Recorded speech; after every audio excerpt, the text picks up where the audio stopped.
En este vídeo voy a hacer un análisis de la última hora de Bitcoin, el cual viene de formar un cierre semanal potencialmente alcista, para de este modo determinar qué podemos esperar del mercado de criptomonedas esta semana, que además incluye noticias de última hora bastante importantes. Lo primero de todo es indicar muy rápidamente, ya que día a día iremos comentándolo, cuáles son esas noticias importantes que conoceremos durante la semana. Venimos de un par o tres de semanas que entre días festivos y falta de noticias hemos estado bastante tranquilos en este ámbito. Sin embargo, esta semana, esta última semana de abril, que enlaza también con el mes de mayo, ya empezamos con las noticias calendarizadas que vuelven a ser relevantes para, sobre todo, la situación contextual en la cual nos encontramos a día de hoy. Al principio de semana, como normalmente es habitual, no tendremos noticias tan directas que afecten a todos los mercados o que estén en boca de todos, si quieres llamarlo así. Obvio, tendremos pues temas importantes. Aquí estamos viendo IPCs, PIBs en España. Hemos visto noticias también en Reino Unido. Tendremos alguna que otra noticia importante, no tan importante como las que comentaremos ahora, pero también importante en Estados Unidos. Y si nos vamos ya a jueves, que es el primer día importante, esto es miércoles, por ejemplo, miércoles ya tendremos PIB en Estados Unidos, que ya es un poquito más relevante, pero bajando un poquito, llegando a jueves, más allá de las festividades en Europa y en Asia por el Día del Trabajo, en Estados Unidos tendremos nuevas peticiones de subsidio por desempleo, renovaciones de los subsidios por desempleo, etcétera, etcétera. Es decir, temas relacionados ya con el empleo en Estados Unidos. Vamos a tener también que complementarán el día PMIs y el balance, la hoja del balance de la Fed. Y finalmente, el viernes cerraremos la semana con la tasa de desempleo, que la tenemos aquí. Viernes 14:30, UTC más 1, vamos a tener el dato de la tasa de desempleo, el cual se espera que se mantenga en el 4,20%. De esto ya hablaremos pues poco a poco durante la semana, cómo afecta el desempleo, qué puede ocurrir si el desempleo es mayor o es menor, sobre todo en este contexto, sobre todo relacionado con situaciones de recesión y relacionado también con otros datos como tipos de interés, inflación, etcétera, etcétera. Así que nada, ahora simplemente quería avisar de las noticias que vamos a recibir esta semana. Hablando de semana, el precio de Bitcoin ha formado un cierre potencialmente alcista y es un muy buen cierre, simplemente porque nos encontramos por encima de la Bull Market Support Band. Ahora mismo Bitcoin se encuentra en una posición privilegiada. ¿A qué me refiero con privilegiada? Bueno, en términos semanales hemos iniciado pues el movimiento correctivo del que hablamos, con el doble techo, etcétera, etcétera, pero también hemos formado un doble suelo, del mismo modo que aquí formamos un doble techo, aquí hemos formado un doble suelo, y además este doble suelo ha sido apoyándose en la media móvil de 50 sesiones semanal. Esta media móvil exponencial es una media móvil que de alguna forma holdea o no, pero cuando holdea lo hace bastante bien los pullbacks largos en mercado alcista. Cuando tú tienes un mercado alcista, pues puedes formar un pequeño pullback que no tiene relevancia, una desaceleración, algo de este estilo. Puedes formar un pullback mayor, el cual en general viene a atacar la Bull Market Support Band, que es la zona de soporte por excelencia, o puedes formar un pullback mucho más grande, el cual, ¿qué hace? Pues ataca la media móvil de 50 en gráfico semanal. Normalmente, cuando ya te pasas de la raya y vas más allá de la media móvil de 50 semanal, implica un cambio de tendencia. Pues pasas de mercado alcista a mercado bajista, porque estamos hablando de gráfico semanal. Esto ya de alguna forma influye en los ciclos de mercado. Pues bien, ahora mismo Bitcoin, como veis, se encuentra entre esos dos niveles, entre la media móvil de 50, la cual ha rechazado ya hace tiempo, y la Bull Market Support Band, la cual marca si podemos esperar una dirección alcista o una dirección bajista. El tema es que esto podría verse como algo que es meramente positivo y punto. Pero la respuesta es que no. Estamos ante una estructura potencialmente alcista. ¿Por qué potencialmente? Pues porque aún no se ha confirmado. Es cierto que lo que ya está claro es que hemos rechazado la media móvil de 50 y además con esta estructura de doble suelo, envolvente alcista, toma de liquidez, si lo queremos llamar, nos hemos aproximado a los máximos anteriores, con lo cual hemos añadido a la ecuación un nivel de soporte horizontal, etcétera, etcétera, etcétera, pero de cara a salir bien de este movimiento, que por cierto ya avisamos que ciertamente podíamos atacar los mínimos anteriores, ¿qué es lo que tenemos que ver? Que no solo rompemos y cerramos por encima de la Bull Market Support Band, que además coincide con los mínimos anteriores, sino que además confirmamos esa ruptura con una nueva vela semanal alcista.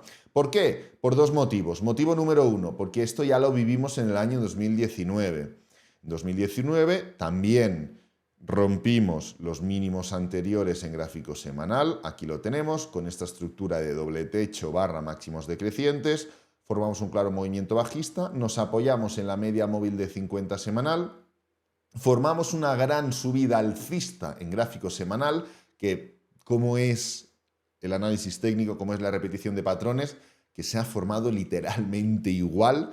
La única diferencia es que en este caso no llegamos a cerrar por encima de la Bull Market Support Band, en el caso del año 2019, en el 2025 sí que lo hemos hecho, pero bueno, independientemente de ello, después de todo el hype y todo el FOMO, no fuimos capaces de, en este caso, ni cerrar ni tampoco confirmar, obvio, y el precio rápidamente se fue para abajo, formando desde máximos hasta mínimos, una caída del 38%. Bien, este es el primer motivo.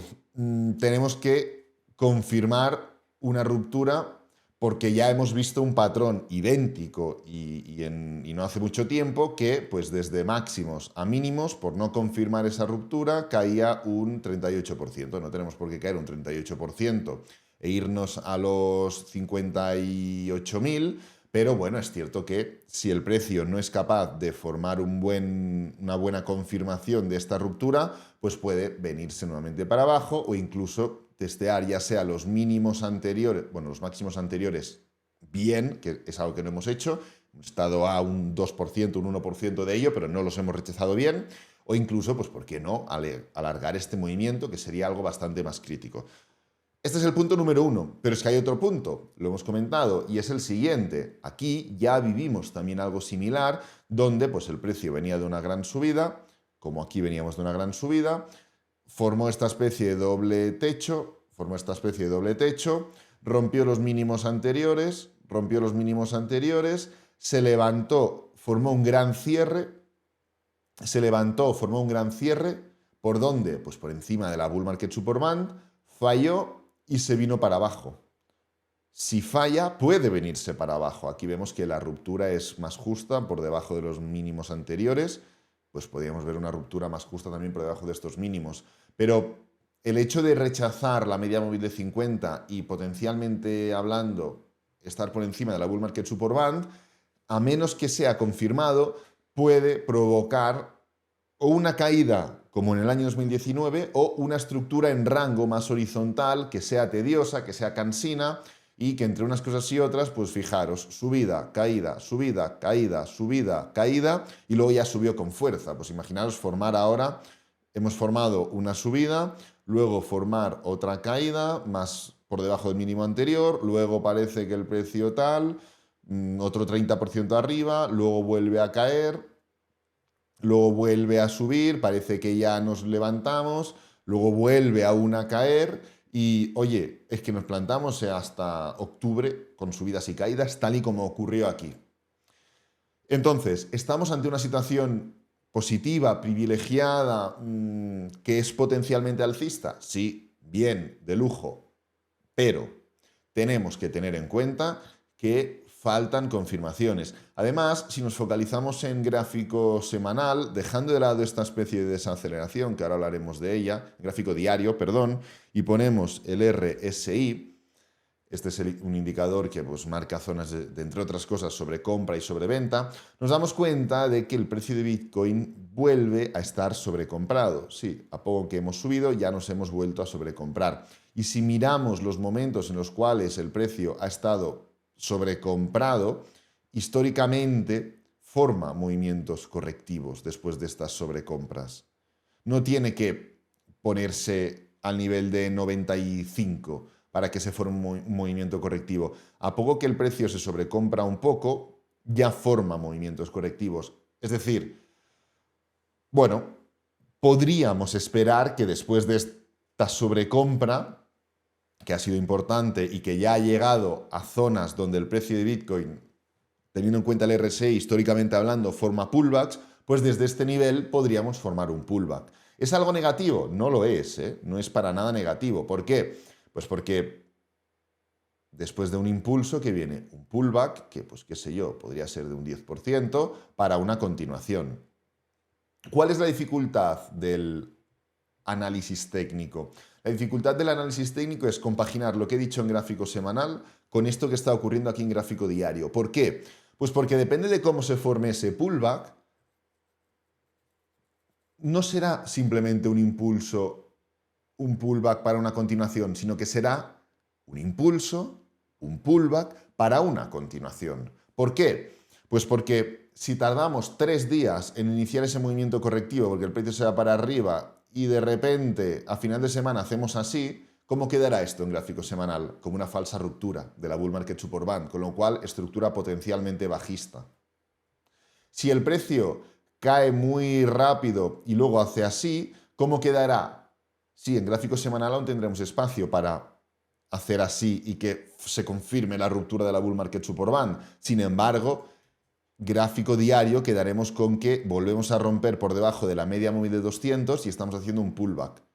Con lo cual, potencial máximo decreciente, con lo cual, continuación a la baja. Entonces, la gracia de todo esto es entender las variables, entender el punto en el cual nos encontramos e ir jugando con ellas. Gráfico semanal está bien, ya lo tenemos bloqueado y lo tenemos que dejar apartado porque hasta que no pasen 7 días no podemos volver a jugar con el mismo. Ahora, la virtud de todo esto es jugar con el gráfico diario. Sabemos que podemos iniciar un movimiento correctivo por la sobrecompra en RSI que en cuanto a probabilidades, que es lo que a nosotros nos importa, en cuanto a probabilidades nos indica que cerca de estos niveles el gráfico de Bitcoin suele formar movimientos correctivos. Perfecto, pues ya está. Vamos a tener eso en mente y vamos a compaginarlo con otros ingredientes, como por ejemplo la media móvil de 200, las zonas de resistencia, la media móvil de 50, en gráfico diario también, etcétera, etcétera. Así como también el gráfico de 4 horas, el cual nos va a ir indicando esas pistas que podemos tener en cuenta referentes a qué podemos esperar del gráfico diario. No tenemos que esperar a que el gráfico diario haga algo para saber si va a ocurrir o no, porque con el gráfico de 4 horas tenemos información. Ya estuvimos hablando, simplemente para compararlo respecto a lo que ocurrió en el anterior momento en el cual hicimos este mismo análisis, esto lo hicimos hace ya pues un mes y pico, podemos ver que si cogemos este recuadro de aquí, el cual formó ese movimiento correctivo antes de la continuación, y lo ponemos aquí, la realidad es que atacamos la parte y rompimos la parte superior al mismo momento que la atacamos finalmente en esta zona de aquí. Fijaros, exactamente desde el mínimo hasta el máximo hay el mismo tiempo. La única diferencia, ¿cuál es? Pues bueno, lo que podemos ver, que en esta zona de aquí llegamos, frenamos y el precio se dio la vuelta, y en esta zona de aquí llegamos, rompimos y confirmamos. Esto nos permitió darnos cuenta de que el movimiento correctivo iba a ser mayor. Bueno, ahora esto ya no tiene sentido porque ya lo hemos dejado atrás. Simplemente quería recordaros esa estructura de tiempos y esa estructura de timings que se replicó literalmente igual con sus máximos y mínimos crecientes y que finalmente, en este caso, debido a que supimos cuadrar esas zonas, pudimos entender que el precio iba a corregir más allá. Ahora, ¿en qué nos tenemos que focalizar? Pues oye, no tenemos que esperar a que el gráfico diario haga un movimiento o haga otro para saber si va a tener más o menos fuerza. ¿Por qué? Pues porque con un gráfico de 4 horas ya podemos marcar niveles. Tenemos esta zona de máximos o de resistencia de los 95.300, 95.400 y tenemos esta zona como de mínimos. Bueno, esto parece un movimiento correctivo que genera un nuevo mínimo creciente, como aquí, fijaros, estas zonas de color morado, Pues aquí. Vamos a marcarlas también para que las tengamos presentes y podamos jugar con ellas. Aquí tenemos un mínimo, aquí tenemos un máximo, aquí tenemos otro máximo y aquí tenemos lo que parece otro mínimo. ¿Este mínimo ya está confirmado? No. ¿Por qué? Pues porque no va a estar confirmado hasta que aquí no haya un movimiento alcista mayor. Esto simplemente puede ser algo así, así, así, así, así, así y seguir. Hasta que no tengamos una estructura mayor que deje atrás, ya me pondría muy técnico y no quiero entrar a ponerme muy técnico, pero hasta que no deje atrás máximos anteriores, etcétera, etcétera, hasta que no se rompa esta zona de los 94.500, no podemos entender, vale, ya este es el mínimo. Así que el primer punto a tener en cuenta ahora es monitorear cuándo dejamos atrás un nuevo mínimo, porque así podemos empezar a jugar con él. Si dejamos atrás durante el día de hoy los 94.500, este será el mínimo y esta será la zona. El último mínimo será este y el último máximo será este. ¿Por qué es importante el último mínimo y el último máximo? Pues porque el mercado se mueve a través de una sucesión de máximos y mínimos crecientes. Si el precio hace un pullback o si el precio se va hasta aquí, aquí no hay un cambio de tendencia. Y aunque se rompa el mínimo, no hay un cambio de tendencia. Hay un principio de cambio de tendencia. Pero luego, ¿qué tenemos que hacer? Esperar al movimiento impulsivo para ver si deja atrás este máximo y ha quedado en un susto, o si por el contrario el precio sube y forma también un máximo decreciente, y con lo cual, ¿qué confirma? Pues máximos y mínimos decrecientes y tendencia bajista. Pues cuando tengamos claramente el último máximo y el último mínimo, que ahora mismo el último máximo es este, claramente, y el último mínimo es este, claramente. Pues estas son las zonas que pueden provocar un cambio de tendencia en 4 horas. El hecho de levantarnos desde aquí y hacer así, ¿qué provoca? Un máximo decreciente. Provoca que automáticamente el último mínimo sea este y provoca que el romper por debajo de este mínimo de aquí genera ya un cambio de tendencia, porque tendremos máximos y mínimos decrecientes. Así que no tenemos que esperar al gráfico diario para saber si podemos iniciar esa estructura correctiva fruto de la sobrecompra que hemos visto en gráfico diario. El gráfico de 4 horas nos lo va a indicar simplemente, o mejor dicho, simplemente tenemos que estar muy pendientes de cómo se forman las estructuras y cómo se forman los cambios de tendencia en esta temporalidad que estamos viendo ahora. Pero bueno, esto es algo que evidentemente ya iremos comentando de forma diaria, así como las noticias, así como otros datos que quería traeros hoy, pero que o los traeré por la tarde o ya los traeré mañana por la mañana, porque tampoco quiero alargar mucho el vídeo. Lo hemos focalizado bastante en la estructura técnica de la última hora de Bitcoin y ya pues o esta tarde o durante mañana ya iremos tratando otros elementos que configuran o que completan más pues la última hora de altcoins, monedas estables, dominancias, capitalizaciones de mercado, etcétera, etcétera. Voy a dejar este vídeo por aquí, espero que te haya gustado, que te haya servido, que es lo importante. Si es así, dale me gusta, suscríbete, compártelo con amigos, con la familia y nos vemos en el próximo vídeo. Adiós.